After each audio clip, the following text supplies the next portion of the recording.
हम जिस सत्र में अभी बात करेंगे, हमारी मेहमान हैं सुशीला पुरी जी, पल्लवी विनोद जी। इन लोगों ने शब्द संस्कार जो हैं उनको न केवल अपने लेखन से जिंदा रखा है, बल्कि कविता, गद्य और शब्द विधा में जो कुछ भी हो सकता है, और विशेषकर प्रकृति, स्त्री और अवध की संवेदना। ये अवध की संवेदना क्या है? जब हम अवध, ये किसी क्षेत्र विशेष पर कोई टिप्पणी करते हैं या नाम लेते हैं, तो हर स्थान की अपनी एक अलग महक होती है, अलग एक अपना राग होता है, अपना एक अलग अनुराग होता है। अवध में जब हम साहित्य आज तक लखनऊ के चतुर्थ संस्करण में हैं हम, और हर बार यहाँ का मौसम अलग होता है, और मौसम की ये ध्वनियाँ बसंत और फागुन के संधि काल में नहीं, बल्कि बसंत का ही हिस्सा है फागुन। लेकिन कल भी मैंने इस चर्चा में इस बात का उल्लेख किया था इसी मंच पर कि एक श्रृंगार का है और एक अलमस्ती का है। उसी तरह से गद्य और पद्य की जब बात होती है तो दोनों में क्या अंतर है, भावनाएं किस तरह से प्रवाहित होती हैं। और जब कविताओं में कवि जब किसी बात की परिकल्पना करता है, तो चाहे वह कविता का कोई भी स्वरूप हो, गीत का कोई भी स्वरूप हो, चाहे वह फिल्मों में दिखाया जा रहा हो, चाहे वह सीरियल में दिखाया जा रहा हो, चाहे वह पुस्तकों में हो, कवि को बहुत सारी छूट मिलती है। कविताओं में ही आप आसमान को छू सकते हो, ऐसे तो छूने के लिए जहाज का टिकट बहुत महंगा है। तो मैं जो शुरुआत करूंगा, सुशीला पुरी जी और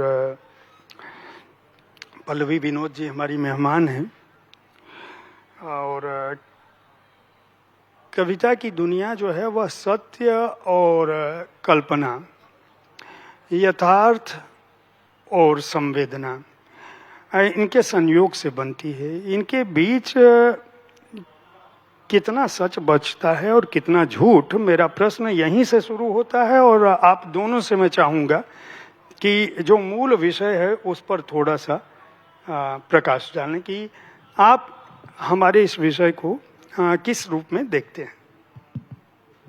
नमस्कार, शुक्रिया आज तक, शुक्रिया जयप्रकाश जी, संजीव सर, शुक्रिया। और बहुत स्वागत है लखनऊ में आप सभी का। आज तक लखनऊ में आके रौनक कर रहा है, और वसंत का मौसम है और धूप खिली हुई है, तो ऐसे में कविता की बात अगर कर रहे हैं तो बहुत सुंदर बात है।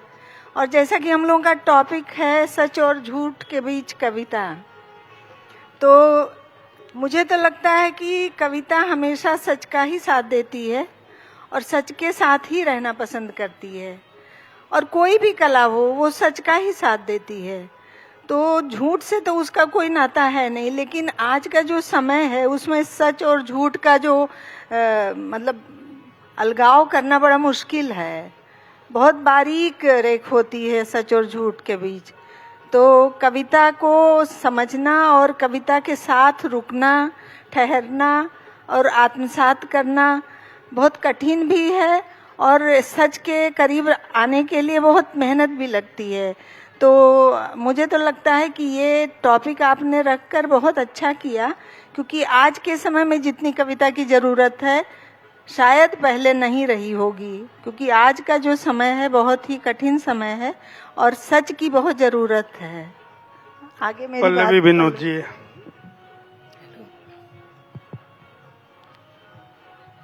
आवाज नहीं है उसमें। Hello mic. सबसे पहले तो शुक्रिया जयप्रकाश सर, साहित्य आज तक, और मेरे सामने बैठे मेरे दोस्त, मेरा परिवार, सबका बहुत बहुत शुक्रिया। आप लोग का शुक्रिया कि आप लखनऊ में आते हैं और हम लोग को जोड़ते हैं अपने प्रोग्राम से। जयप्रकाश जी, जैसा आपने कहा कि कविता कितनी सच और कितनी झूठ है, तो सुशीला दीदी की बात से मैं सहमत होते हुए इस बात को आगे बढ़ाऊंगी कि कविता झूठ तो नहीं है, कविता सच है, वो लिखने वाले का सच है।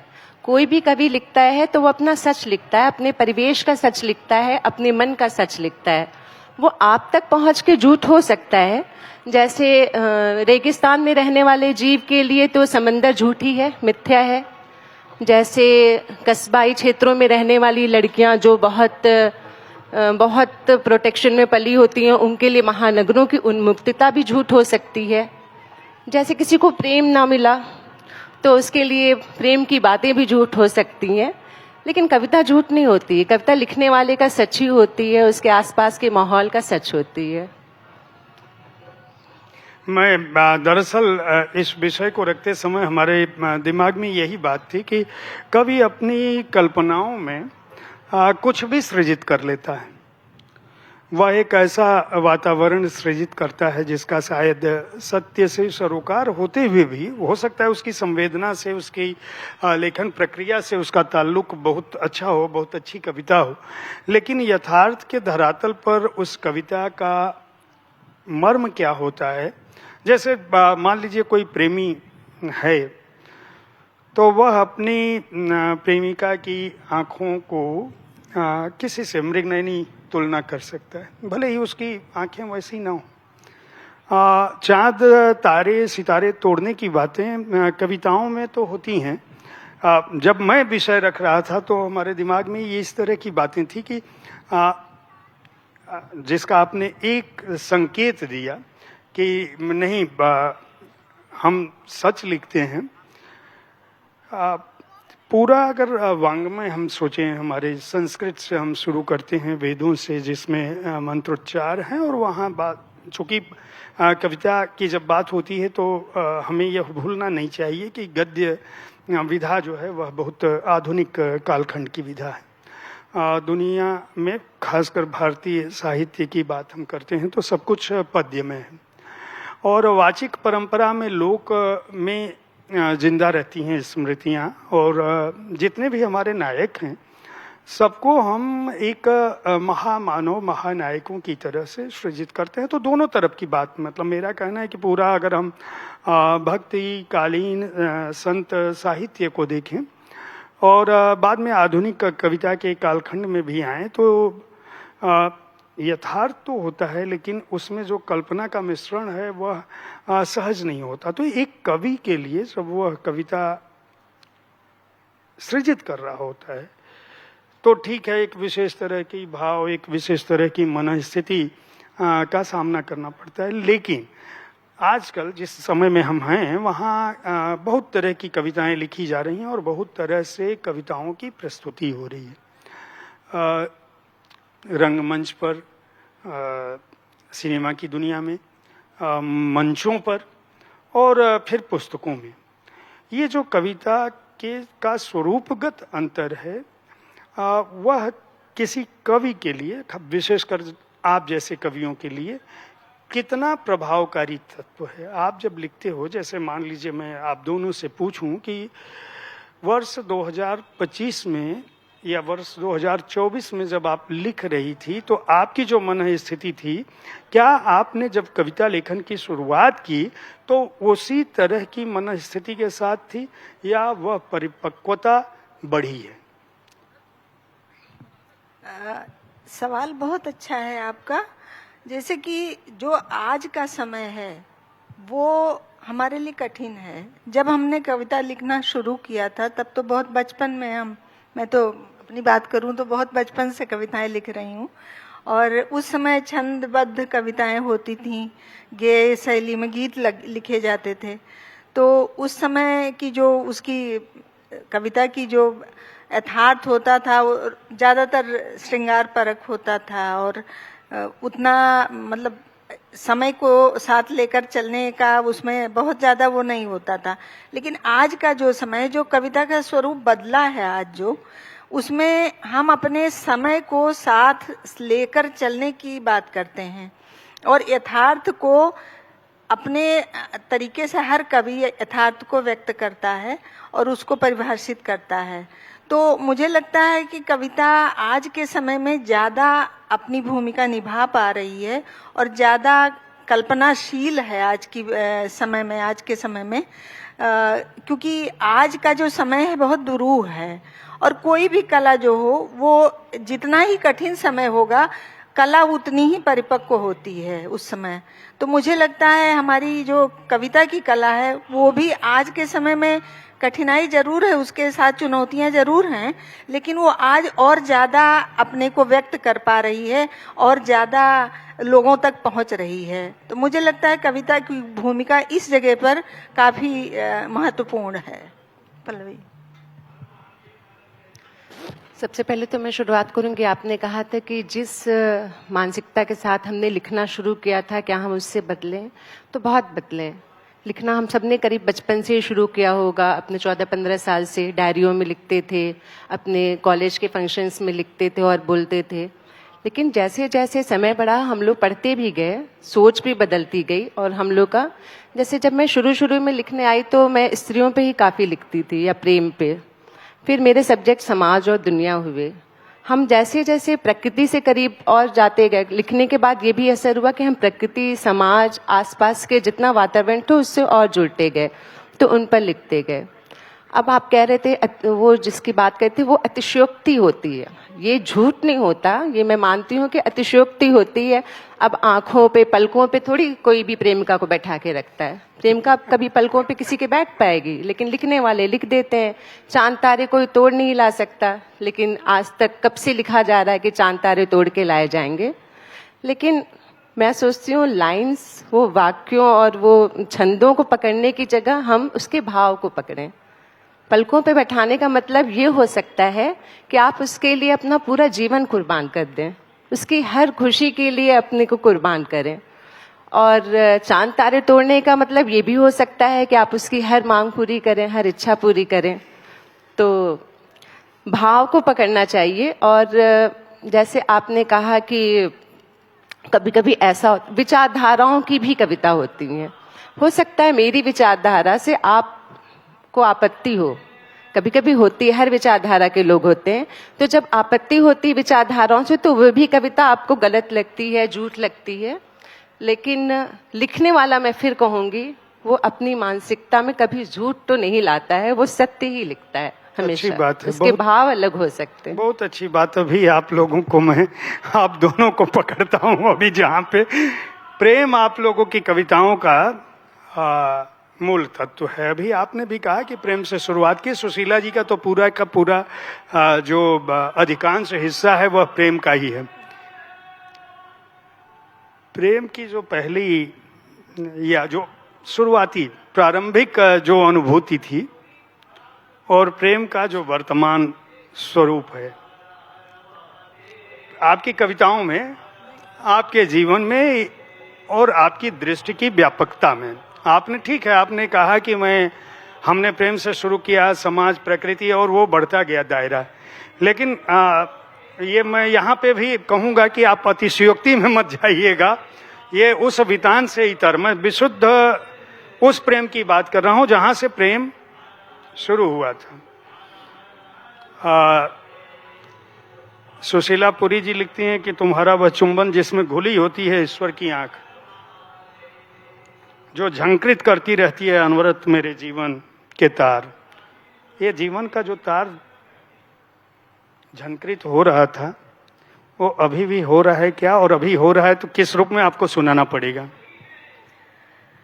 बहुत कठिन सवाल कर लिया आपने।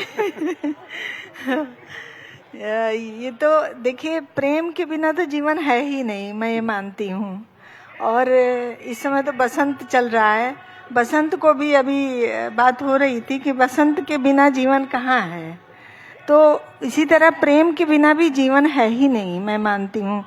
और प्रेम कविता, मुझे लगता है सारी कविताएं ही प्रेम कविताएं हैं, कोई अलग से नहीं है। जिसने भी लिखा होगा वो किसी भी तथ्य में डूबकर उससे प्यार करके ही लिख रहा होगा। तो दुनिया की तमाम कविताएं मुझे प्रेम कविताएं ही लगती हैं। और अभी तो संसार में बहुत सारे युद्ध हो रहे हैं प्रेम के बरक्स, तो मैं तो यही चाहती हूँ कि प्रेम दुनिया में बचा रहे और ज़्यादा से ज़्यादा इस पृथ्वी पर फैले, यही मेरी कामना है और भावना भी है। और प्रेम तो है मेरे पास अभी भी, जैसे पहले था वैसे अभी भी है। तो प्रेम के बिना तो जीवन है नहीं। नहीं, जिसमें आप पूरा समुद्र भिगा देती थी, उस प्रेम पर अभी वर्तमान में भिगाइए। तो मैंने इसीलिए कहा कि मैं कठिन है पहले वो, की मैं कह रही हूँ ना कि आज के समय में कठिन है जरूर।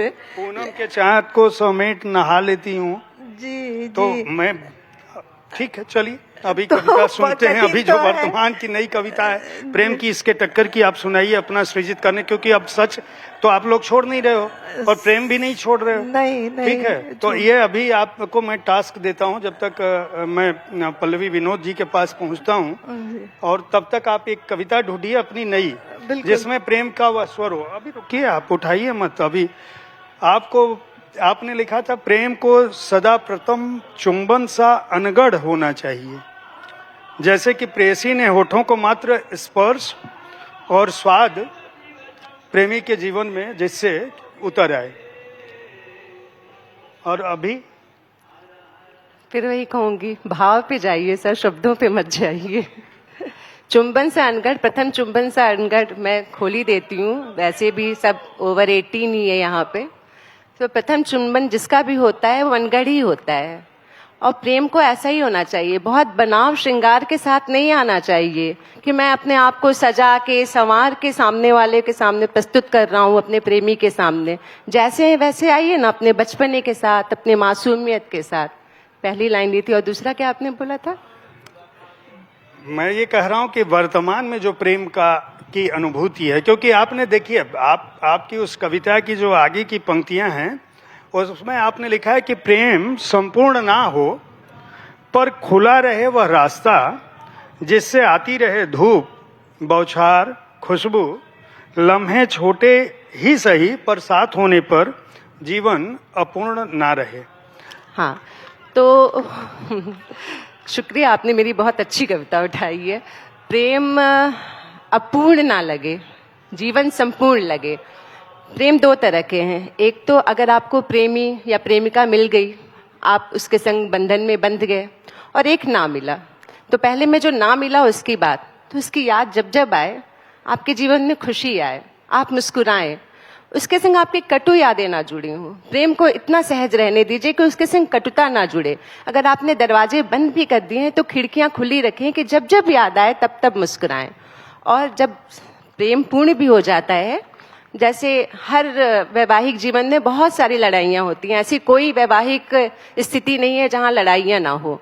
तो उन लड़ाइयों के बाद फिर बाद में प्रेम आता ही आता है। अगर वो सही है, आपका प्रेमी सही है, या आपके संग जो भी आपका पार्टनर है सही है, तो प्रेम आएगा ही। और जब वो प्रेम फिर से आएगा लड़ाइयों के बाद, तो फिर उसी प्रथम चुंबन वाला अनगढ़ापन आपको दिखाएगा।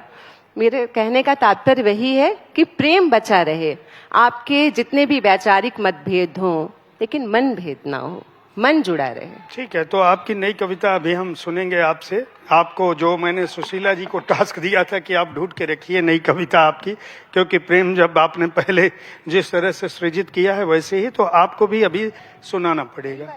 नहीं, ये वाली नहीं, नई वाली। ये वाली तो मैं जान रहा हूँ, आप नए संग्रह से सुनाइए या नहीं, तो आप पढ़िए। मैं कुछ ताजी प्रेम कविताएं पढ़ रही हूँ। हाँ, यही वही चाहिए था। क्योंकि समय के साथ स्वरूप तो बदल ही रहा है, वो आप समझ रहे हैं। और आपने बहुत मतलब गहरा सवाल कर लिया है, तो उस तरह की कविता तत्काल में मिल गई जो मैं पढ़ रही हूँ।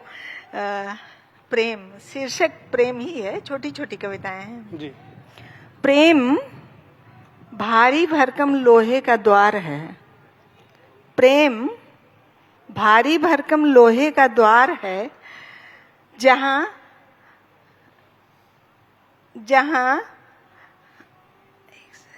धूप इतनी है कि मोबाइल से देख पाना बड़ा कठिन हो रहा है, माफी चाहूंगी।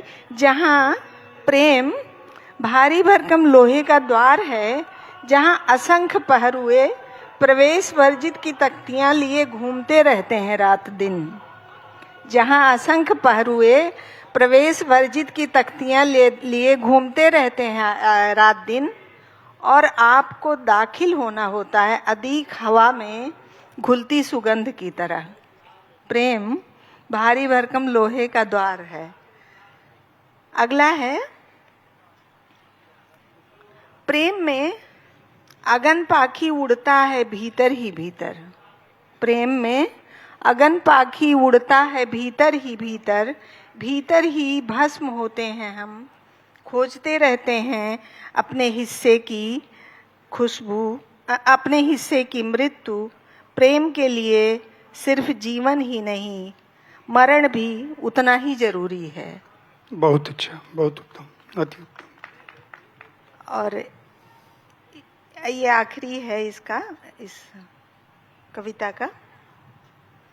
प्रेम कबूतरों का वो जोड़ा है जो पिछली कई सदियों से पर्वत गुफाओं में गुटरगू करता। प्रेम कबूतरों का वो जोड़ा है जो पिछली कई सदियों से पर्वत गुफाओं में गुटरगू करता, पर दिखता नहीं, दिखती है सिर्फ उसकी अपलक सी आंखें और आंखों का पानी। बहुत सुंदर, अति सुंदर, शुक्रिया। अभी मैं इसी कविता की किसी पंक्ति से मैं आपसे पूछूंगा, लेकिन अभी पल्लवी विनोद जी को एक कविता पढ़नी है, क्योंकि उनकी जिस कविता का मैं उल्लेख कर रहा था उसकी कुछ पंक्तियां ऐसे हैं कि प्रेम को क्यों ही होना चाहिए इसके जैसा उसके जैसा, उसे खुद जैसा ही होना चाहिए, अनगढ़ अनहद अनाम और अपूर्ण। पहले तो शुक्रिया सर, आपने इतनी अच्छी एंकरिंग आज की है, हम लोग को खुश कर दिया। हम लोग को लग रहा था कि आज कैसे सवाल पूछे जाएंगे। शुक्रिया। मैं अपनी कविता सुना दूं आपको। अब इस कविता में भी सर पंक्तियां मत पकड़िएगा, भाव पकड़िएगा। कविता का शीर्षक है गुजर जाने के बाद भी। प्रेम गुजरता भी है, प्रेम रह रह के आपको ऐसे थपेड़े भी देता है, लगता है अरे सब खत्म हो गया, लेकिन प्रेम रहता है। तो कविता का शीर्षक है गुजर जाने के बाद भी। लोग पूछते हैं प्रेम की याद आती है, लोग पूछते हैं प्रेम की याद आती है, ऐसे बेवकूफाना सवालों का भला क्या जवाब दूं। कैसे कहूं कि याद आने जैसा, याद जाने जैसा कुछ भी नहीं होता हमारे बीच। सिगरेट थोड़ी ही है, सिगरेट थोड़ी ही है जो जले और धीरे धीरे खत्म हो जाए। यहाँ एक धुनी है, यहाँ एक धुनी है जो जलती ही रहती है।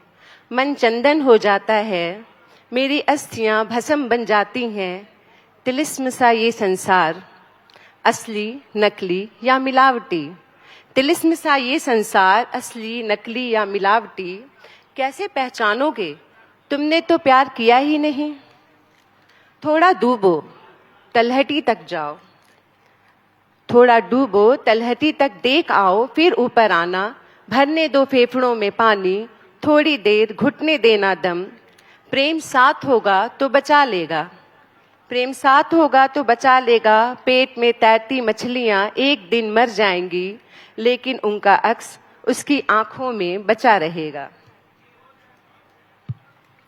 तुम कछुआ बन कवच में छिपने का ढोंग मत करना, कटीली झाड़ियों में तितली सा उड़ना। प्रेम तुम्हारे पंख के रंगों में भरा पड़ा है, किसी की उंगलियों पर छूट कर भी कम नहीं होगा। जब थक जाना, जब थक जाना, दो चट्टानों के बीच की आड़ में छिप जाना। महसूस करना हर सिंगार तुम्हारी नंगी पीठ के नीचे मचल रहे हैं। होने देना प्रेम को विवस्त्र, देखना उसको अमावस की रात में पहनाकर सुबह का उजाला घूंट घूंट पीते जाना। चुभने देना कंकड़ टपती जमीन के, रेल की पटरियां और खिड़कियां साथ साथ तय करती हैं दूरियां। रेल की पटरियां और खिड़कियां साथ साथ तय करती हैं दूरियां, पर दृश्य दोनों को अलग दिखते हैं। वैसा ही है प्रेम, सबकी तस्वीर अलग उतारता है। जैसे सफर खत्म होने पर डिब्बे की महक भी उतरती है तुम्हारे साथ, वो भी रह जाता है गुजर जाने के बाद भी। बहुत सुंदर। सुशीला जी और पल्लवी जी दोनों से ये प्रश्न है मेरा, मैं चाहूँगा कि क्रम से उत्तर दें। ये प्रेम का जो भाव है, जो संवेदना है, जहाँ आप प्रकृति से, मनोभावों से, उम्र के पड़ाव से, विरह से, वियोग से, राग से, अनुराग से, हर तरह के जितने भी मानव मन के भाव हो सकते हैं, उनसे आप लोग अपनी कविताओं को जोड़ते हो। विशेषकर आपकी पीढ़ी और आपसे पूर्व की पीढ़ियां लगातार उस काम को करती रही हैं। ऐसे समय में जब हम आधुनिक दौर में हैं, यानी वर्तमान समय में युवा पीढ़ी के पास, क्योंकि प्रेम की जो संवेदनाएं या प्रेम का जो राग है, जो मनोभाव है, जिसको आप महसूस करते थे या हम लोगों की पीढ़ी महसूस करती थी, उसका अवसर नई पीढ़ी के पास नहीं है। इसका बदलाव फिल्मों ने तो दर्ज किया, लेकिन हिंदी कविता का जो वितान है और जो वर्तमान पीढ़ी है, क्या वर्तमान का रचनाकार उस संवेदना, उन भावों को दर्ज करने की स्थिति में है? और अगर वह दर्ज कर रहा है तो उसकी स्वानुभूति नहीं हो सकती, क्योंकि उसके पास वो अवसर ही नहीं मिला जिन भावों से हमारा दौर गुजरा था। मेरा प्रश्न, मूल प्रश्न यह है, मैंने इसलिए इसको विस्तार से लिखा, क्योंकि विस्तार से पूछा क्योंकि मुझे ये लगता है कि बदलते परिवेश ने हमारे किशोरों से, युवाओं से संवेदना, छुअन, प्रेम के तंतुओं का वह मर्म शायद छीन लिया है, शायद तकनीक ने, समय ने, कि वे उन भावों को, उन संवेदनाओं को शायद उस रूप में महसूस न कर पाते हों जिस रूप में हम महसूस करते हैं। प्रश्न ये है कि क्या युवा पीढ़ी अपने प्रेम को किस रूप में दर्ज करे और किस रूप में स्वीकार करे? दूसरा, युवा रचनाकार उसे कैसे संप्रेषित कर सकता है और आप इस बदलाव को किस रूप में देखते हैं? बहुत अच्छा प्रश्न है। और चूंकि हमारे सामने बहुत सारे युवा बैठे हैं, मुंबई से चलकर आई है मेरी दोस्त की बेटी जो छाता लगाए बैठी है, तो बहुत सारे युवा हैं, तो ये सवाल उन तक जाए ऐसी मेरी कोशिश रहेगी। प्रेम का जो स्वरूप है वो निसंदेह बदला है आज में। आज का दौर जो है वो बहुत गतिमान है, बहुत त्वरित चीजें आ रही हैं, और जब से एआई आया है तब से तो और भी फटाफट वाली चीजें हैं, 2 मिनट्स का। तो ऐसे दौर में युवा प्रेम को किस तरह ले रहा है और वो प्रेम को किस तरह जी रहा है, अपने जीवन में किस तरह उसको ढाल रहा है, ये बहुत महत्वपूर्ण है देखना। और इसमें हमारी कलाओं के साथ हमारा जो समूचा संसार है, परिवार शुरू होता है, परिवार के बाद समाज, समाज के बाद देश, देश के बाद पूरी दुनिया, वो प्रेम को किस तरह ले रही है, ये बहुत मायने वाली बात है। आज की डेट में एक से दूसरा देश नफरत कर रहा है, युद्ध हो रहे हैं, ऐसे में प्रेम की भूमिका क्या है? अगर आज का युवा ये कहेगा कि हम एक दूसरे देश से नफरत करें, तो प्रेम की भूमिका और महत्वपूर्ण हो जाती है, प्रेम को और ज्यादा अपना वो देना पड़ेगा। तो ऐसे में युवा को प्रेम को समझना बहुत जरूरी है। उसके लिए मुझे लगता है कि परिवार शुरुआत ही करता है, और परिवार से ही बच्चों को या युवा को हम वो संस्कार देते हैं जिससे कि वो आगे चलकर प्रेम को अपने से आगे वाली पीढ़ी तक हस्तांतरित करे। और उसमें कविता की भूमिका खास तौर से बहुत ही जरूरी है, क्योंकि आज के मोबाइल के युग में जो किताबों से पढ़ना बहुत कम हुआ है, लेकिन निसंदेह सोशल मीडिया ने बच्चों को पढ़ना भी सिखाया है। ऐसा नहीं है कि नए बच्चे पढ़ नहीं रहे हैं, बहुत सारी चीजें पढ़ रहे हैं। कल के समय में जो हम नहीं पढ़ रहे थे वो भी आज बच्चे पढ़ रहे हैं। तो पढ़ते हुए वो क्या पढ़ रहे हैं और किन चीजों को आत्मसात कर रहे हैं, इसको देखना जरूरी है कि युवा पीढ़ी प्रेम को किस तरह ले रही है। क्या वो एक प्रेमी प्रेमिका को ही प्रेम समझती है, या पूरे अपने पर्यावरण से प्रेम कर रही है, अपने पड़ोसी से प्रेम कर रही है, अपने पेड़ से प्रेम कर रही है, अपने नदी से प्रेम कर रही है, अपनी पृथ्वी से प्रेम कर रही है। तो ये देखना जरूरी है कि प्रेम का स्वरूप किस तरह हम उनको दें अपनी कला के द्वारा, अपने संस्कारों के द्वारा, कि वो प्रेम को विराट रूप में ले सकें। सुशीला जी, ये बताइए मुझे कि आपने बड़ा बौद्धिक और ज्ञानपरक बातें कही। हमें ये देखना चाहिए कि प्रेम को हम युवाओं को कैसे ले रही है। अब ये बताइए, क्या आप ये परिवेश देती हैं? आपकी एक कविता में आप लिखती हैं कि पता है तुम्हें, जब भी हम बात करते हैं, पता है तुम्हें क्या क्या होता है। ओस की नन्ही बूंदों में, नहीं, ओस की नन्ही बूंदों में अनवरत भीगती है मेरी आत्मा। ये ओस की जब नन्ही बूंदें युवा पीढ़ी को मिलेंगी नहीं तो उसकी आत्मा कैसे भीगेगी। आप लिखती हैं, भोर की पहली किरण सी दौड़ने लगती हूँ नर्म नंगी धूप पर। नर्म नंगी धूप कहाँ है यहाँ पे? पूरे अंबेडकर पार्क में मुझे ढूंढ के दिखा दीजिए। अंबेडकर पार्क में तो नहीं मिलेगी कहीं भी। तमाम तितलियां उड़ती हैं चेतना के बाग में। मेरा प्रश्न जो है वो ये है कि जो परिवेश इस पीढ़ी को मिला ही नहीं, वह उसको कैसे अनुभूत करे। उसके सामने दोहरी तिहरी मार है। एक, प्राकृतिक परिवेश बदल गया, समूचा का समूचा दृष्टिकोण, पूरा का पूरा समय बदल गया, समय संसार बदल गया। तकनीक में आपको, अब किसी जमाने में आपने अपने प्रेमी को देखा होगा या प्रेमी से मिलन की जो आस रही होगी और उसकी जो कामना रही होगी, वो आज की पीढ़ी को कैसे मिले? वो 24/7 रात को 2 बजे तक चैट जीपीटी पे या स्नैपचैट पे होती है। वो एक दूसरे को एक साथ, वो 4 लोगों के साथ संवाद कर रहे होते हैं। मैं गलत सही की बात नहीं कर रहा हूं, मैं सिर्फ ये कह रहा हूं कि वह अनुभूत वह कैसे करे। और क्या युवा पीढ़ी अगर उस भावना को, उस मर्म को अनुभूत नहीं कर पा रही है, तो क्या उसका प्रेम कहीं अधूरा है? क्या उसके प्रेम का मनोभाव बदल गया है? क्या वह अपने संबंधों के प्रति उस तरह से प्रेमी को लेकर आपकी इच्छाएं, आकांक्षाएं, या इवन पल्लवी विनोद जी की तरह, जहां वो मुझे बार बार यह समझाने का प्रयास कर रही थी कि सर आप ये इस बात में मत जाइए, भाव को पकड़िए। वो भाव आए कैसे युवा पीढ़ी में? मैं बस ये जानना चाहता। देखिए, युवा पीढ़ी आज की बहुत समझदार है और मुझे लगता है प्रेम को लेकर यहीं पे झूठ है जिसकी बात, जिस पर ये विषय लिखा था। झूठ बिल्कुल नहीं है। जो भी सिंसियर युवा बैठे हैं वो समझ रहे हैं मेरी बात, कि प्रेम को लेकर जो आज का युवा है वो हमारे जमाने से आज ज्यादा गंभीर है और उसको उसी तरह ले रहा है।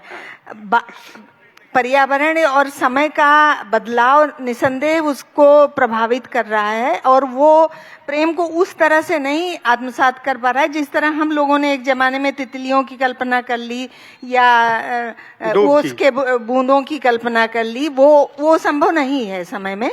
लेकिन आज के समय में चैट जीपीटी, एआई तो है। जब आपको चैट जीपीटी से रात के 2 बजे भी अपनी प्रेमिका से बात करना है, प्रेमी से बात करना संभव है।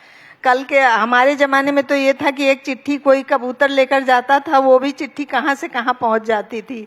तो आज का समय युवा प्रेम को बहुत गंभीरता से ले रहा है और उसकी गरिमा को बना कर रखता है, मैं जानती हूँ।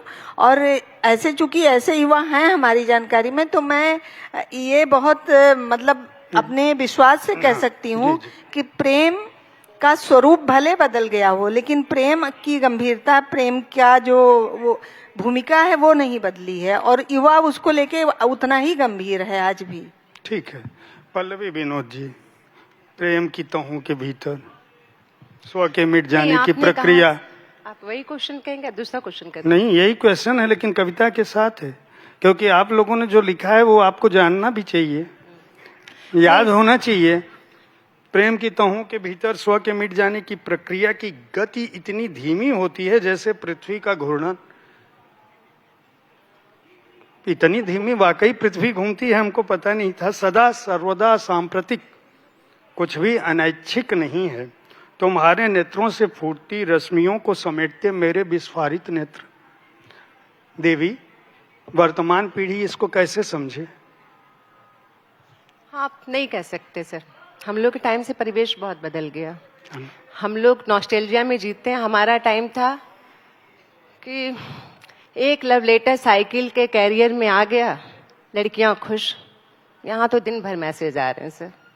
तो प्रेम की वो अनुभूति, हम ये नहीं कह रहे प्रेम नहीं होगा, प्रेम होगा, इनके अंदाज में होता होगा। उस प्रेम को हम देख नहीं रहे तो हम नहीं समझ पाएंगे। और रही प्रेम ना होने की बात, तो उस समय भी समाज में हम लोग के संग भी बहुत सारे ऐसे युवक होते थे कि 1 ही लीटर 4 लड़कियों को देते थे। ऐसा नहीं था कि उस समय भी खराबियां नहीं थी, उस समय भी फ्लर्ट होते थे।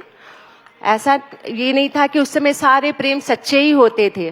सिर्फ लड़के ही नहीं, लड़कियां भी झूठे प्रेम करती थी। शादी का अच्छा ऑफर मिल गया तो फिर वो प्रेम को बीच में छोड़ भी देती थी, चाहे मजबूरियां कोई भी हो। लेकिन माहौल बहुत बदला है। हमारे समय में बहुत दबा छुपा था प्रेम, बहुत मुश्किल से। तो मेरी कविताएं तो सर नॉस्टैल्जिया में ही मैं लिखती हूँ, तो वो उस समय की कविताएं हैं। घूर्णन धीरे धीरे हो रहा है, अब तो नहीं हो रहा है। अब वो कविताएं ये युवा नहीं समझ पाएंगे, ये तो बहुत फास्ट है, चैट जीपीटी से भी फास्ट है। क्वेश्चन डाले नहीं, आंसर आ गया, प्रपोजल गया नहीं, या तो मूव ऑन होगा या तो पैचअप हो जाएगा। तो समय तो बदला है, और लेकिन फिर भी मैं चाहूंगी कि ठीक है, बहुत सारे मूव ऑन कर लो तुम लोग, लेकिन एक जगह टिकना जरूर, प्रेम को समझना जरूर, करना जरूर। अगर प्रेम को समझोगे ही नहीं तो फिर उसको कर नहीं पाओगे। जब तक नहीं समझ रहे हो ठीक है, वो भी अच्छा है, जब तक नहीं समझ रहे हो तभी समझोगे। झूठ को जब तक नहीं जानोगे तब तक सच के पास तो नहीं जा पाओगे। जब तक कोई नास्तिक नहीं होता तब तक सच्चा आस्तिक नहीं होता। तो जितना भी कंफ्यूजन हो, लेकिन आना जरूर। प्रेम से सुंदर कोई चीज नहीं है। और मैं प्रेम पे, रोमांस वाले प्रेम से भी अलग दोस्ती के प्रेम की बात कर रही हूँ। आज मेरे सामने कंचन जी बैठी हैं। कंचन जी जिस स्थिति में आई हैं, अगर ये प्रेम ना होता तो नहीं आ पाती। इनकी शारीरिक स्थिति इस समय, इनके पैर पूरा जला हुआ है, लेकिन उस स्थिति में भी आई हैं। तो ये प्रेम ही तो है सर, और कुछ भी बोलो। नहीं, एकदम सही है। एक प्रश्न आप लोगों से है कि बार बार हमारे कवियों ने, और यहाँ तक कि आपने भी प्रश्न के उत्तर के दौरान एक बात कही थी कि प्रेम की जो अपूर्णता है वह बहुत महत्वपूर्ण है। प्रेम वही अमर है जहाँ मिलन नहीं हो पाया। दुनिया की जितनी महान प्रेम गाथाएं हैं वह मिलन की प्रेम गाथाएं नहीं है, विछोह और विरह की गाथाएं हैं। दोनों से मेरा प्रश्न ये है कि प्रेम जो है वो उसकी नश्वरता में छिपा हुआ है, यानी न मिल पाने में छिपा हुआ है, या उस शाश्वतता में छिपा हुआ है जो हम अपनी कल्पना या अपने मन के किसी कोने अतरे में जीवन पर्यंत मृत्यु के समय तक छिपा के भी रखते हैं। बहुत बार हम उसे उजागर भी नहीं कर पाते। बहुत सुंदर सवाल है कि प्रेम कहाँ टिका हुआ है। तो मुझे लगता है प्रेम अपनी शाश्वत स्थिति में ही होता है। मेरी एक कविता शायद आपको याद होगी, उसका होना, कि वो है कहीं भी पृथ्वी पर है तो उसका होना ही काफी है प्रेम के लिए। उससे मिलना या उससे विवाह या जो भी अन्य बातें, वो सारी सांसारिक बातों से कोई लेना देना नहीं है। तो प्रेम का स्वरूप मुझे लगता है वही सुंदर है जो प्रेम है। प्रेम चूंकि मरता नहीं है, मैं मानती हूँ, तो प्रेम अगर है आपको किसी से तो वो रहेगा जीवन पर्यंत, और उसकी गरिमा तभी है जब आपके भीतर उस प्रेम की जगह नफरत ना आए। तो मुझे लगता है प्रेम का वही स्वरूप सबसे सुंदर है। अरुण जी आगे आ जाइए। अरुण जी पीछे ही बैठे हाथ हिला रहे हैं, आगे आ जाइए। प्रेम नश्वरता में है या शाश्वतता में? दोनों में ही है सर। नश्वरता में भी है क्योंकि खत्म होने के बाद भी याद रहती है, बिछुड़ने के बाद भी वो जाता नहीं है मन से। जब जब याद आता है वो आपको खुशी ही देता है, अच्छा ही लगता है। और शाश्वतता में तो है ही। प्रेम इतना आसान भी नहीं है सर कि हम लोग बैठ के उसको समझ लें। इतना आसान नहीं है। प्रेम में बहुत समय देना पड़ता है, उस पर जूझना पड़ता है, उसमें लगना पड़ता है। सवाल नहीं है, सूत्र नहीं है, हल हो गया प्रेम हो गया। प्रेम में ठहरना पड़ता है, रुकना पड़ता है। तो शाश्वतता में रहेगा जब आप चाहेंगे कि प्रेम रहे हमारे जीवन में, तो जरूर रहेगा। आप हर छोटी बात पे प्रेम को ही कोसने लगेंगे तो प्रेम कहाँ रहेगा। अगर एक वैवाहिक जीवन में लड़ाइयाँ हुई और हम क्या पहले प्रेम था अब नहीं रह गया, ऐसा नहीं होता है। कल किसी ने पोस्ट डाली थी फेसबुक पे कि शादीशुदा 40 के बाद के लोगों का प्रेम कि 10 बज गई वो फूल नहीं देता है, वो कहता दवाई खा ली तुमने। तो प्रेम तो है सर, प्रेम को महसूस करना पड़ता है। बहुत बहुत धन्यवाद। हमारे पास समय चूंकि इशारा हो चुका है कि मैं इस सत्र को समाप्त करूं, लेकिन मैं उम्मीद करता हूं कि ऐसे समय में जब पीछे से भोजपुरी के एक बड़े स्टार की गाने की आवाजें आ रही हैं, तब उसे भी साहित्य प्रेमी और कह सकते हैं। प्रेम को समर्पित इस मंच पर बहुत सारे लोग हैं, हर उम्र के लोग हैं। प्रेम शाश्वतता का प्रतीक है और यह सृष्टि और यह संसार, भारतीय वाङ्मय में कहा जाता है कि ईश्वर हमसे प्रेम करता है, इसलिए यह सृष्टि संचालित है। तो प्रेम को हर कण में महसूस करिए, हर क्षण में महसूस करिए, जिस भी रूप में है उसकी शाश्वतता और उसकी पवित्रता को बरकरार रखिए जो आपके अंतर्मन में है। मिलना बिछड़ना तो जीवन की रीति है, होता रहता है। बहुत बहुत आभार आप दोनों का समय देने के लिए। और साहित्य आज तक के चतुर्थ संस्करण का यह सिलसिला अगले वर्ष फिर कायम रहेगा ही। मैं प्रयास करूंगा कि हमारे जो अतिथि हैं उनसे बातचीत हो सके। बहुत शुक्रिया बहुत आभार। आपका जयप्रकाश जी।